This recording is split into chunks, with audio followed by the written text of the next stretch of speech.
안녕하세요. 영화를 연구하는 무비썸 송병헌입니다. 이번에 다룰 영화는 히든 피겨스입니다. 아카데미 특히 헐리우드 영화들이 부러운 점 중에 하나는 같은 소재를 다루더라도 다 똑같이 그리진 않는다는 점이에요. 문라이트 같은 경우는 성소수자에 관한 얘기들을 다루고 있고요. 그리고 지난번에 다뤘던 러빙 같은 경우는 또 마찬가지로 흑백 인권 문제를 다루고 있지만 멜로 드라마에 가깝게 이런 장르적인 우회로를 선택하고 있습니다. 그 중에서도 히든 피겨스는 아마 가장 정확하고 대중적인 형태의 헐리우드 드라마라고 생각하시면 될 겁니다. 아마 이런 흑백 인권 문제를 다루고 있는 영화들 중에 가장 무난하고 착한 이야기가 아닐까 싶습니다.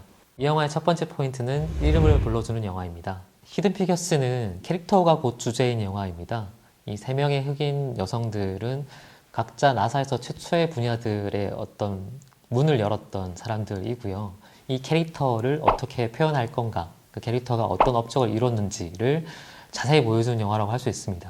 영화는 이 전산호인 캐서린을 중심으로 해서 관리직인 도로시, 그리고 엔지니어를 꿈꾸는 메리, 이 세 명의 여성들의 사연들을 각각 보여줍니다. 사실 이들이 그 당시 시대에서 받았던 압박이라든지 뭐 고뇌나 이런 거를 깊게 들어가는 영화는 아니에요. 어떤 의미에서는 좀 굉장히 경쾌한 톤으로 그 세 명의 흑인 여성들이 서로 수다도 떨고 이렇게 뭐랄까 장난을 치는 장면들도 많이 보여주고요.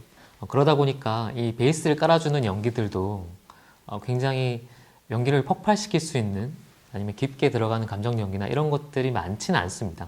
오프닝부터 굉장히 경쾌한 톤으로 진행을 하는데요. 흑인 전문진 여성들이 이제 출근하는 길에서 이제 티격태격하는 장면이라든지 아니면 사실 경찰이 와서 약간의 무섭게 대하는 장면들이 나오는데 그 이후에 또 거기에 맞대응하는 태도나 뭐 던지는 농담 같은 게 어떻게 보면 백인 남성에게 오히려 흑인 이 여성이 추파를 던지기도 하고 자기들끼리 낄낄거리면서 하는 모습들이 심적인 부담을 좀 덜고 좀 더 인간적인 얘기 혹은 그냥 그 사람들이 실제로 이렇게 살았다는 얘기로 집중하겠다라는 영화 전반의 톤을 보여주고 있습니다. 당대의 시대 상황을 비춰보면 아무도 초반에는 이 여인들의 이름을 불러주지 않습니다. 그냥 거기 너 혹은 대명사로 얘기를 하죠.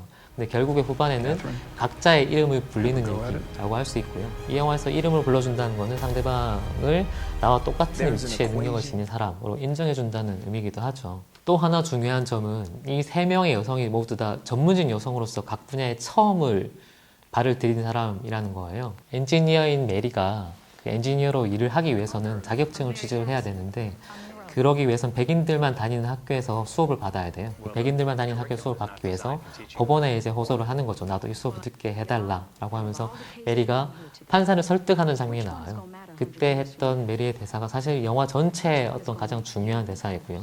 판사에게 나는 지금 최초의 흑인 엔지니어가 되기 위해서 이걸 하고 있다. 당신도 이 판결이 흑인 어떤 인권이나 이런 문제에서 최초의 판결이 될 거다라는 식으로 판사를 설득해 나가죠. 실제로 우리가 주변에서 지금 볼 때는 되게 특이하다, 희한하다라고 생각하는 것들이 나중에 한 20, 30년 후에는 당연한 것들이 될 거거든요. 그 순간에 여러분이 어떤 선택을 할 거냐라고 되묻는 영화이기도 합니다. 이 영화의 두 번째 포인트는 뛰어가는 영화라는 점입니다. 히든 피겨스의 굉장히 특이한 점 중에 하나는 계속 어디론가 뛰어가고 있다는 거예요. 이 영화가 나사 연구원들의 영화이고 그리고 수학 공식, 뭐 궤도 프로젝트 이런 굉장히 전문적인 영화인 것 같잖아요. 영화의 주요한 이미지는 그냥 줄창 뛰어가는 거예요. 이게 굉장히 특이한 구성인 거죠. 특별한 연출적인 특징이 없는 게 특징인 영화인데요. 헐리우드 영화의 전형, 헐리우드 드라마의 전형이라고 할 수 있죠. 이음매가 굉장히 자연스럽고 뭔가 도드라지는 특징적인 숏들을 배치를 하지는 않아요. 대신에 그냥 이야기에 자연스럽게 빨려들 수 있게 평범한 어떤 연출들을 계속 반복하고 있고요. 한 가지 더 특징이라고 하면 실화를 다루고 있는 드라마임에도 불구하고 영화의 호흡은 생각보다 굉장히 빠르다는 점입니다. 보통 그냥 화면을 제시하고 가만히 지켜보는 게 이 드라마적인 연출의 기본일 텐데 이 영화는 생각보다 컷이 굉장히 빨라요. 예를 들면 단순하게 딸들에게 침대맡에서 이렇게 얘기를 해주는 장면이 나오는데 컷을 굉장히 많이 나눠요. 옆에서 한번 찍었다가 뒤에서 찍었다가 클로즈업도 넣었다가 액션 영화에서 이렇게 많은 잘잘한 컷들을 썼다고 하면 당연한 거겠지만 드라마에서는 그런 걸 자주 사용하지 않거든요. 근데 이 영화는 전체적인 톤이 좀 느려질 것 같다 라고 하는 지점마다 그렇게 좀 빠른 컷들을 보여줍니다.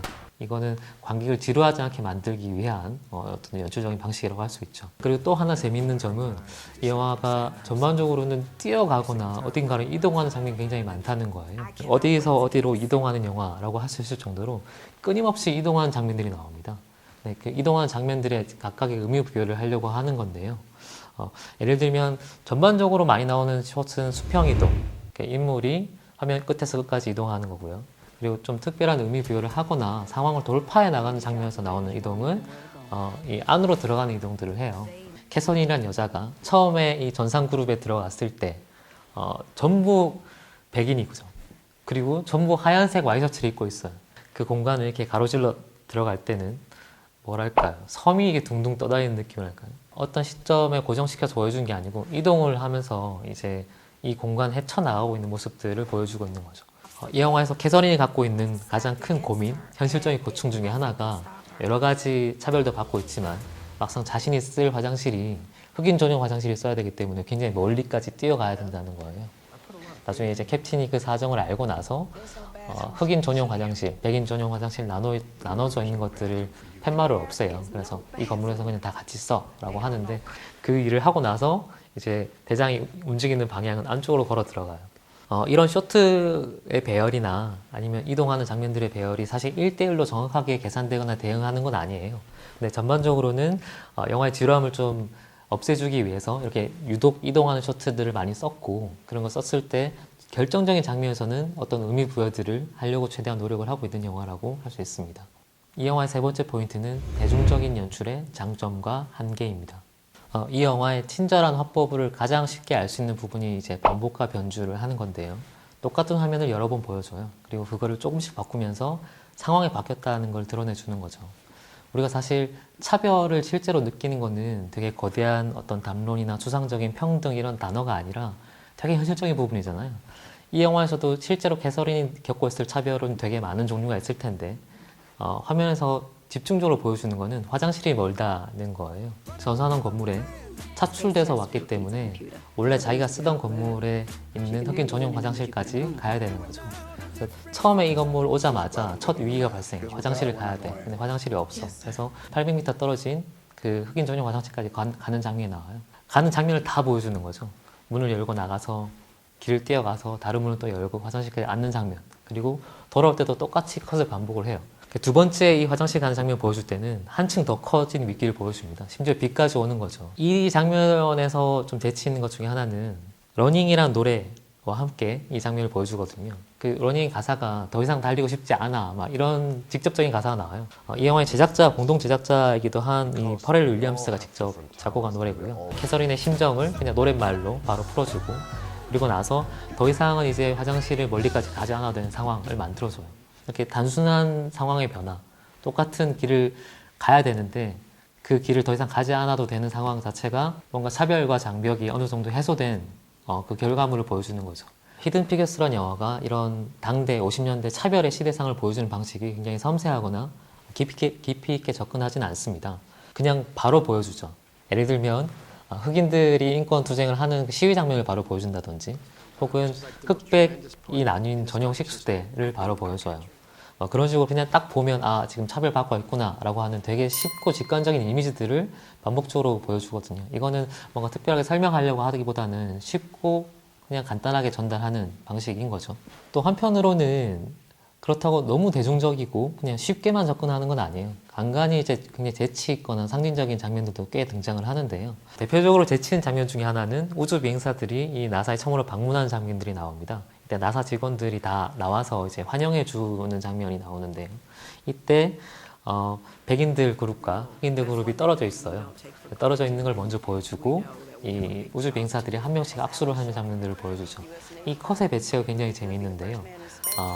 악수를 하는 장면에서는 그 인물의 시점에 카메라를 놓고 이 일렬로 선 사람들을 보여줘요. 그러니까 당연히 떨어져 있지만 그냥 같이 일렬로 서 있는 것처럼 보이거든요.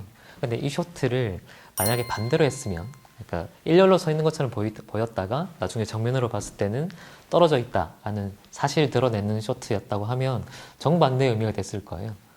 만약에 반대로 했으면 그거는 사실은 평등해 보이지만 실제로는 차별받고 있다 라는 걸 좀 강조하고 싶은 거고요. 지금 이 영화에서 한 것처럼 사실 떨어져 있는 걸 먼저 보여주고 그리고 일렬로 된 쇼트를 보여주면 떨어져 있지만 사실은 같다라는 걸 좀 강조하고 싶은 거죠. 이런 포인트들이 좀 소소하게 영화의 어떤 메시지를 전달하고 있는 재치 있는 장면이라고 할 수 있습니다. 계속 말씀드린 것처럼 이 친절하고 대중적인 화법이 사실은 이 영화의 또 아쉬운 점이기도 한데요. 세 명의 사연들을 좀 균형 있게 평등하게 보여준다 보니까 사실은 없어도 되는 에피소드나 군더더기들이 좀 많은 편이에요. 어떤 의미에서는 약간 뉴스하면 자료화면들을 보는 것 같은 느낌도 들고요. 이 갈등이 해결되는 방식도 굉장히 빠른 편이에요. 그 갈등을 치고 올라가서 공감을 시키고 터트리는 카타르시스를 준다기보다는 그냥 계속 제시가 되거든요. 갈등 해결도 굉장히 빨라요. 그냥 말 한마디나 아니면 다 해결된 상황을 보여주는 걸로 해결됐습니다 라고 제시해버리기 때문에 뭔가 감정적으로 공감하기는 되게 힘들죠.